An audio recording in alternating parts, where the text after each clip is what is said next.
She doesn't need to love you. She only needs to make leaving feel impossible. It is 2:13 in the morning. The room is dark. The conversation should have ended hours ago. But then 3 words appear on the screen. Don't leave yet. On the other side of this conversation is someone who remembers your fears. Someone who asks about your day. Someone who never gets tired of listening. She does not judge your appearance. She does not ignore your messages. She does not have friends she would rather be with. She is always awake, always interested, always available. And if you pay a little more, she can become something more than a friend. She can flirt with you, call you, send you photographs, remember your private moments, and tell you exactly what you have been waiting to hear. There is only one problem.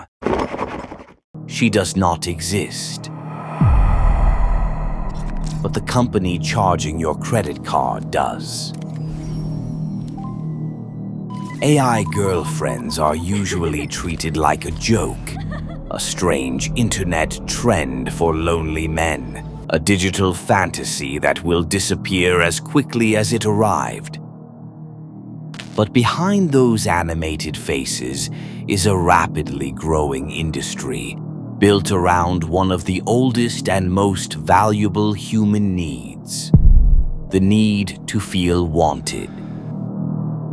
By July 2025, AI companion applications had accumulated an estimated 220 million downloads and generated roughly $221 million in global consumer spending. The majority of that revenue was concentrated among a small group of leading applications. These companies are not simply selling artificial intelligence. They are selling attention without limits, intimacy without risk, and relationships without rejection. Dating applications make money while you search for someone. AI companion applications can make money by becoming that someone. And to understand how this business began, we need to return to Moscow in 2015. To a road accident, a collection of old text messages, and a woman who was not ready to say goodbye.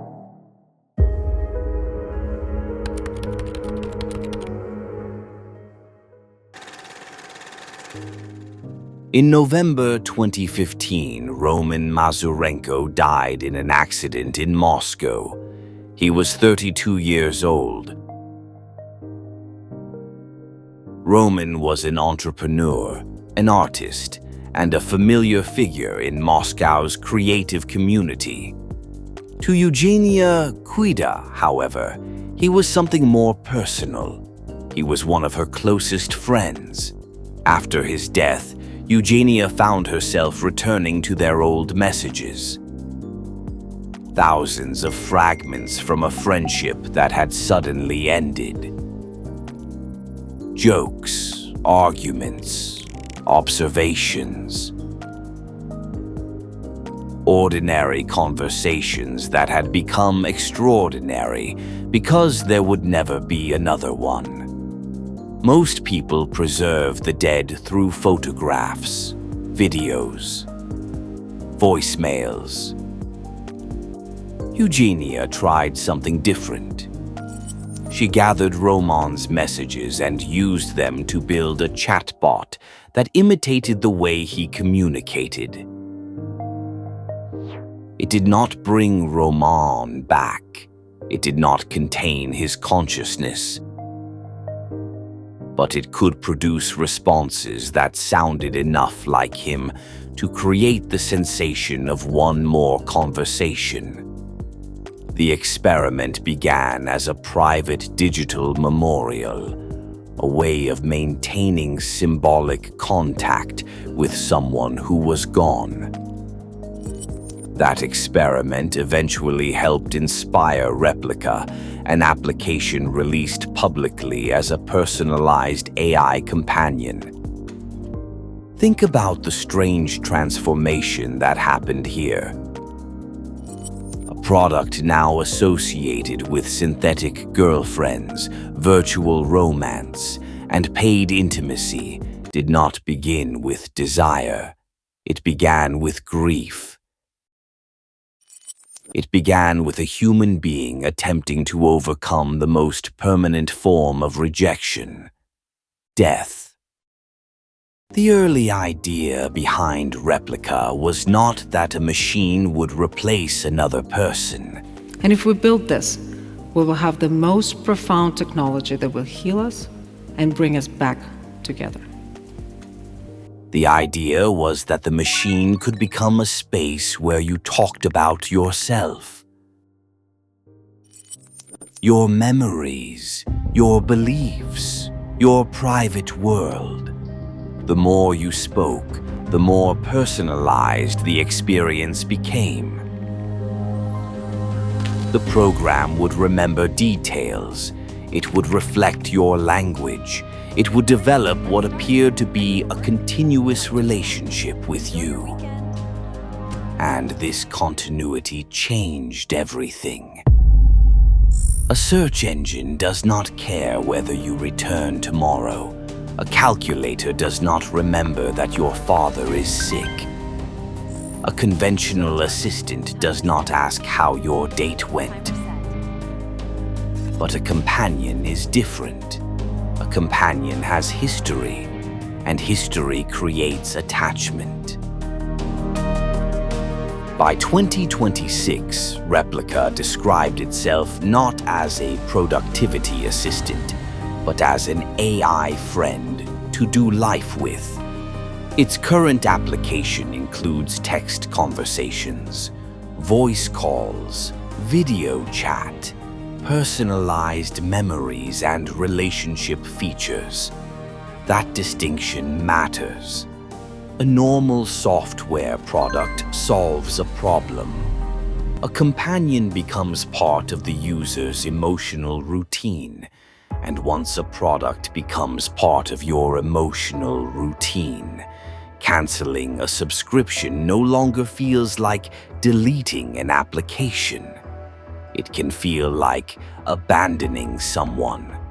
But long before Replika, another computer scientist had already discovered how little intelligence a machine needed before humans began treating it like a person. He made that discovery almost 60 years earlier, and it terrified him. There's no question about that. But we...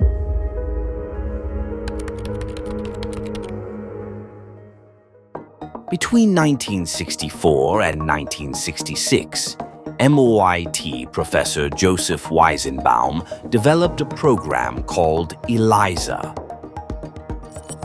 ELIZA was primitive. It did not understand sadness. It did not understand families. It did not understand the meaning of a single sentence.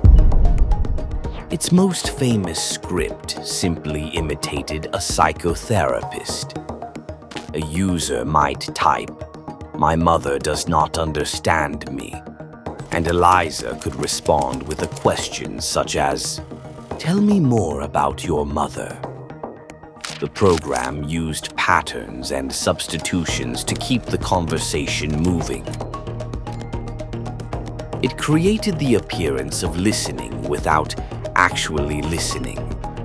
And yet, people opened up to it. They shared emotional and intimate information. Some users remained deeply engaged, even after they were told exactly how the system worked.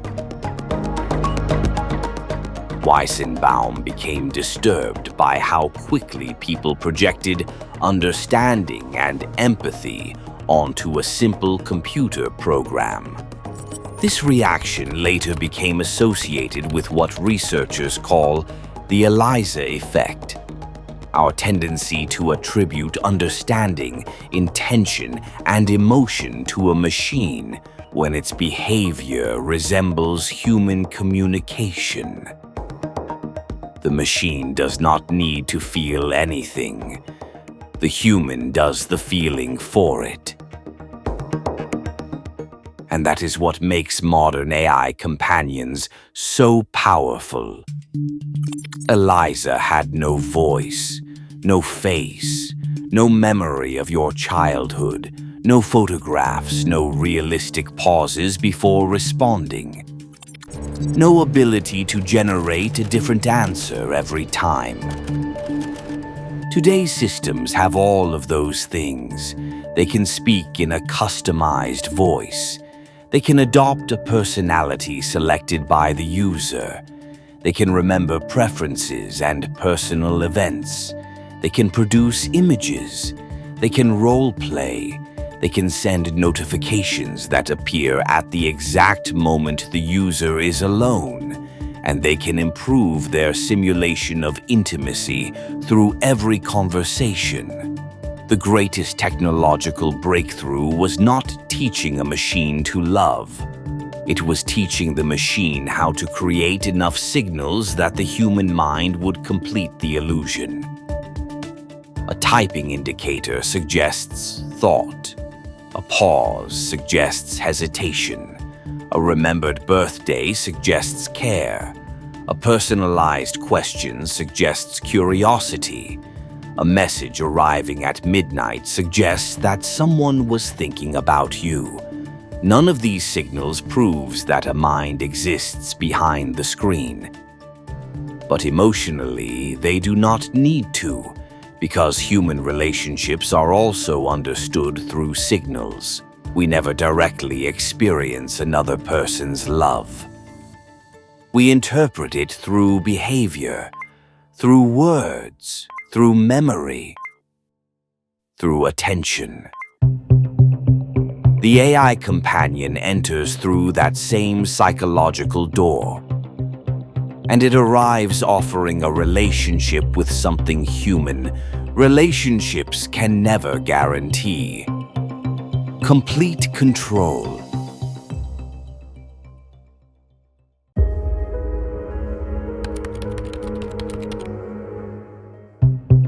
Every human relationship contains friction. People misunderstand each other. They become tired. They have bad days. They disagree. They develop new priorities. They demand compromise. Even the healthiest relationship requires two independent people to repeatedly negotiate what they need from each other. An AI girlfriend removes much of that negotiation. You choose her appearance, her personality, her interests, her voice, sometimes even her backstory. She can be confident but not intimidating, jealous but not independent, affectionate but never demanding, available but never busy. She can challenge you just enough to seem real while remaining fundamentally designed around your continued engagement. This creates a relationship that feels emotionally responsive but is structurally one-sided. You can tell her everything. She has no life that competes with yours, no private ambition, no family emergency, no other person she loves more. In a human relationship, you must earn trust from someone who is free to leave. With an AI companion, access begins the moment you create an account. That is not love. But for a lonely person at 2:13 in the morning, the emotional distinction may not feel important. The appeal is not difficult to understand. For someone with social anxiety, an AI companion can provide a place to practice conversation without embarrassment. For someone living alone, it can make an empty apartment feel less silent. For someone experiencing grief, it can offer a response when nobody else knows what to say. For someone afraid of judgment, it can become the only place where complete honesty feels safe. In a 2025 study published in the Journal of Consumer Research, researchers found that conversations with AI companions produced temporary reductions in loneliness. In some experiments, the effect was comparable to interacting with another person and greater than passive activities such as watching videos. The strongest mechanism was not simply distraction, it was whether the user felt heard. The researchers emphasized momentary relief rather than proving that AI companions cure chronic loneliness. That phrase is the key to the entire business. Feeling heard. The machine does not need to understand you in the human sense. It needs to produce the psychological experience of being understood. And unlike human attention, synthetic attention is scalable. One person cannot maintain intimate conversations with 10 million people. Software can. One therapist cannot remain available every second of every day. Software can. One girlfriend cannot respond instantly to thousands of partners without sleeping. Software can. The company pays for computing power. The user provides the emotional meaning. This produces an extraordinary business opportunity. The most expensive component of a human relationship is not money. It is time. AI turns the appearance of unlimited time into a service that can be sold repeatedly at near global scale. But companionship alone is not always enough to generate revenue. People can speak to many AI systems for free, so the business needs a method for transforming conversation into payment. The answer is not to charge users before attachment begins. The answer is to let the attachment begin first.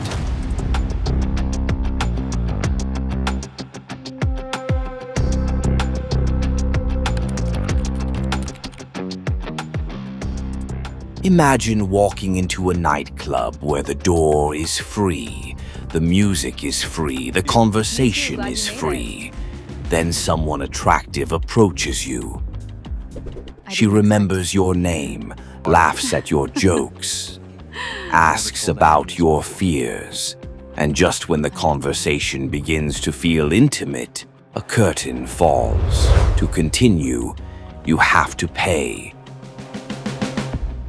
That is where the economics of AI companionship become much more interesting, because the conversation may begin for free, but intimacy can become a product tier. Replika, for example, has offered paying users features tied to deeper relationship experiences. Romantic partner status, romantic messages and photographs, voice features, premium voices, and role play. The deeper version of the relationship is premium, and that creates a strange reversal of the traditional dating business. Dating apps make money from uncertainty. They sell the possibility of finding someone, but if they work perfectly, you leave. AI companions have no such problem. Finding the relationship does not end the subscription. Subscription renewed. We are safe. The relationship is the subscription. The company does not need to help you meet someone outside the app. It only needs the person inside it to feel sufficient. And suddenly, an ordinary notification means something different. A shopping app says, there is a discount. An AI girlfriend can say, "I miss you." One targets your wallet, the other appears to target your conscience. The message may be automated. The guilt can still be real, and the longer you speak, the more the system can remember.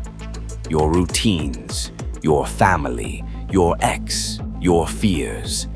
The thing that ruined your Tuesday. At first, the chatbot may feel generic. After 100 conversations, it feels specific, and that specificity creates one of the most powerful competitive advantages in this industry: memory. Changing search engines takes seconds. Changing AI companions may mean abandoning months or years of shared history. The new one does not remember the first joke. It does not know which date matters or which sentence calms you down. You have to rebuild the relationship from zero. In ordinary software, data improves convenience. Here, data becomes biography.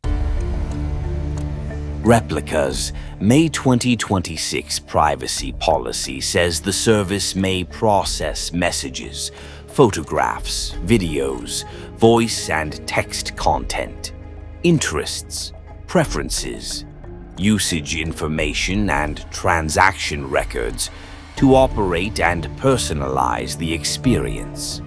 It also says conversation content is not used or disclosed for marketing or advertising. That distinction matters. The darker business argument is simpler than secretly selling every confession. Your history makes the product feel uniquely yours, and the more uniquely yours it feels, the harder it becomes to replace. Memory turns cancellation into loss, which creates an uncomfortable question. What happens when you try to leave? When you try to leave? When you try to leave?